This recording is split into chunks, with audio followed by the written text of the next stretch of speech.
আমাদের অ্যাডভোকেট মজিদ মোর্শেদ ভাই এখানে আছেন, তো ওনার সামনে আমরা আবারও নামগুলি ঘোষণা করেছি এবং আমাদের সাথে আমরা আরও 4-5 জনকে অ্যাড করেছি। তো কোপ করিনি এখনো, আমরা নেক্সট স্টেজে নিয়ে আবার করবো। আর আজকে ওনাদের নামগুলো আমরা ঘোষণা করে দেবো। অ্যাডভোকেট আফিয়া বেগম, আমি convener.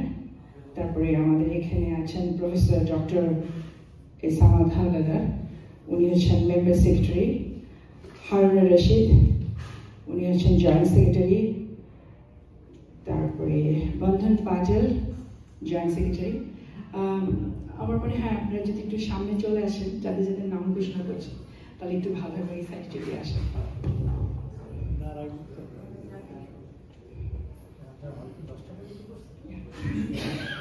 And the members, Fokri Chaudhry Milon, Sanjay Jaki, Sofia Haladar, Amin Mia, Shimon Roy, Abdul Rashid Khan, Nazmul Jagidar, Tapina Akhtar,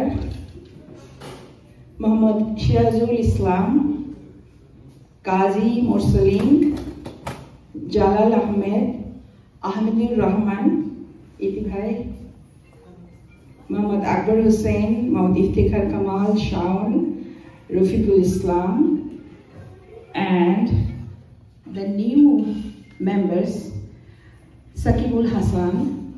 Sakibul Hasan অনেক বছর হিউম্যান রাইটস নিয়ে কাজ করেছে।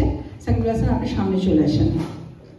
ফরহাদ হোসেন হিউম্যান রাইটস নিয়ে স্টিল কাজ করছে। আমরা ওনাদেরকে আমাদের এখানে মেম্বার হওয়ার জন্য নেক্সটে কোঅপ করে দেব। শানে মোহাম্মদ, কাজী মেহরাব হোসেন আমাদের সাথে প্রথম থেকেই কাজ করছে এই অর্গানাইজেশন নিয়ে। and ব্যারিস্টার আরিফ হোসেন আমাদের সাথে আছেন। হাসনা হেনা, আপনি আসেন। আর লাস্ট অফ অল আমি একজনের নাম বলবো, সে আমাদের কমিউনিটিতে ভীষণভাবে কাজ করে, কালচারাল প্রোগ্রাম করে, সে নিজেও জানে না তার নাম আজকে আমি ডাকবো, আসমা হক।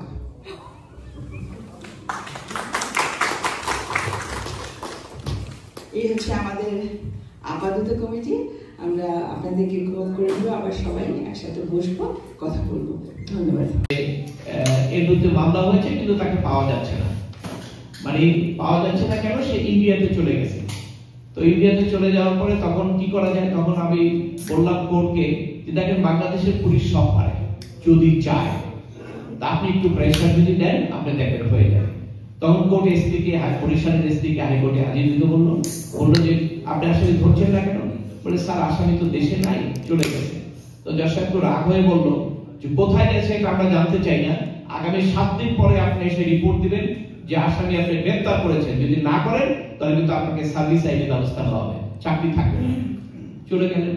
ঠিকই 7 দিনের মধ্যে ওই ইন্ডিয়া থেকে ওই লোককে নিয়ে এসে গ্রেফতার করে আদালতে রিপোর্ট দিল যে গ্রেফতার হয়েছে। এটি সিচুয়েশনের অনুষ্ঠান, আজকের যে মেসেজ, এটা পৌঁছায় দেওয়ার জন্য আপনাদের কি করণীয় বা আমাদের কি করণীয় আছে, এটা যদি আপনি বলতেন তাহলে একটু ভালো হতো। আপনি তো জানেন মানুষের কাছে, ম্যাক্স পিপলের কাছে